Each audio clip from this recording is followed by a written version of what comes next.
আল্লাহ তাআলা বলেন, আমার নবী ইউনূস আলাইহিস সালাতু ওয়াস সালাম উনাকে যখন মাছে খেয়ে ফেলেছে, ওই মাছটাকে আরেকটা মাছে খাইছে। এবার দ্বিতীয় মাছের পেটের ভিতরে উনি আছে। আবার ছিল অমাবস্যা, অন্ধকার ৩ নম্বর। চতুর্থ নম্বরে আর একটা অন্ধকার হইল পানির নিচে। এরকম ভাবে চারটা অন্ধকারের ভিতরে ইউনূস নবীর সময় কাটাইছেন প্রায় ৪০ দিনের মতো। আল্লাহ তাআলা ওনাকে হেফাজত করেছেন, রক্ষা করেছে, ভয় পায় নাই। নবী হইতে গেলে আল্লাহ বিভিন্ন ভাবে বিভিন্ন ধরনের পরীক্ষা নিরীক্ষা করেন, যে পরীক্ষা দুনিয়ার কোন উম্মতের সম্ভব না।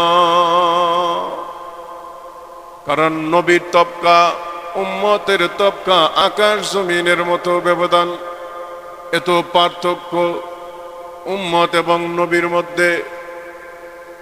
ইউনূস আলাইহিস সালাতু ওয়াস সালাম পানির নিচে একটা গুনগুন শব্দের আওয়াজ শুনতে পায়। আল্লাহ তাআলার কাছে প্রশ্ন করলেন, প্রভু গো, আমাকে তো একটা মাছে খাইলো, সেই মাছটাকে দ্বিতীয় আরেকটা আরো বড় মাছে খেয়ে ফেললো। প্রভু, আবার অমাবস্যা রাত্রি অন্ধকার, আবার এত অতল পানির নিচে এমন গুনগুন কিসের আওয়াজ শোনা যায়? আল্লাহ তাআলা জানায় দিলেন, ওগো নবী, এই পানির নিচে গুনগুন আওয়াজটা শোনা যায়, এটা দুনিয়ার কেউ বুঝবে না, আপনিও না, কিন্তু আমি আল্লাহ জানি এই আওয়াজটা কোনো মানুষের না।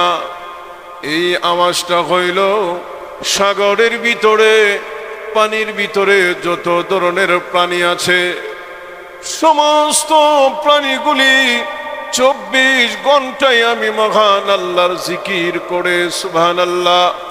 ওই জিকিরের আওয়াজ আপনি বুঝার কারণে আপনি বুঝতে পারেন নাই, আপনার কানে গুনগুন শব্দে আওয়াজ পৌঁছাইতেছে। বলে আমরা কি বুঝলাম? তো পানির নিচে যে প্রাণী বসবাস করে চলাফেরা করে, তারাও আল্লাহর জিকির করে।